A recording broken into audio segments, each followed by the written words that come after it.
So William Lane Craig, some of you might know who he is. He's not very well known, I know, in America, and he's only written like 5 books on God and time, so he's not that big of a deal on the topic. But like, he's got some things to say, I guess.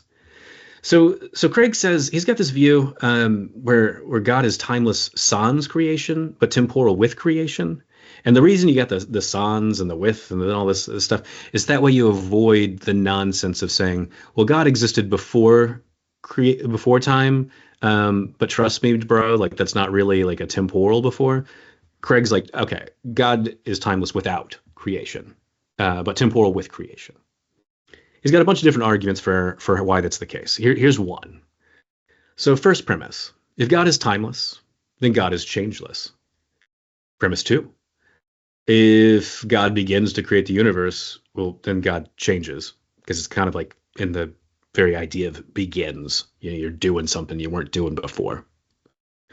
Well, 3, God begins to create the universe, because, creation ex nihilo says like the universe began to exist. And so like, God's like, me begins to create it. Well, therefore, God changes. Now, if God changes, then God is not timeless. Well, therefore, God is not timeless.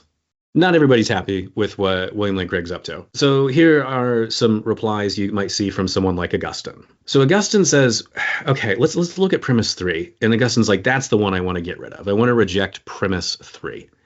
And you're like, well, okay, if you're going to reject it, then what are you going to say like as an alternative? And so Augustine says, well, God eternally creates.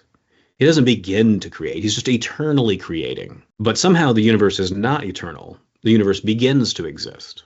This is what Augustine wants to maintain. This is his view.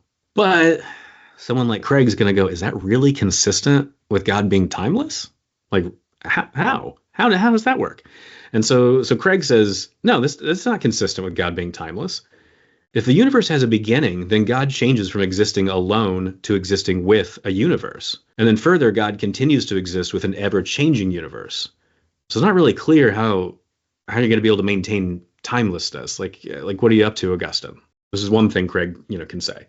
But here's a different question. Is this really consistent with the universe beginning to exist? Because remember, Augustine said God is eternally creating, at least in some passages. Some other passages he denies it, but let's stick with the passages where he says God is eternally creating. Is that really consistent with the universe beginning to exist? Well, Ibn Taymiyyah, he's a medieval Islamic theologian, and then Thomas J. Oord is a contemporary Christian theologian, and both of them say, no, that's not consistent with the universe beginning to exist. How are they getting there? So here are, like Ibn Taymiyyah and Oord, here's kind of how they see things. So they both want to affirm the relational theory of time. So they want to say, Augustine, I like what you're up to. Relational theory, excellent, let's go. Time exists if and only if change exists. And they both want to affirm, along with Augustine, they're like, yeah, God is eternally creating.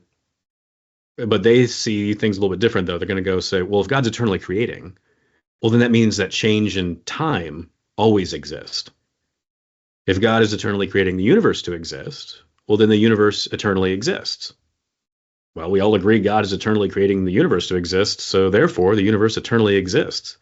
Eternal causes have eternal effects. So you don't get creation ex nihilo. You get a doctrine of eternal creation.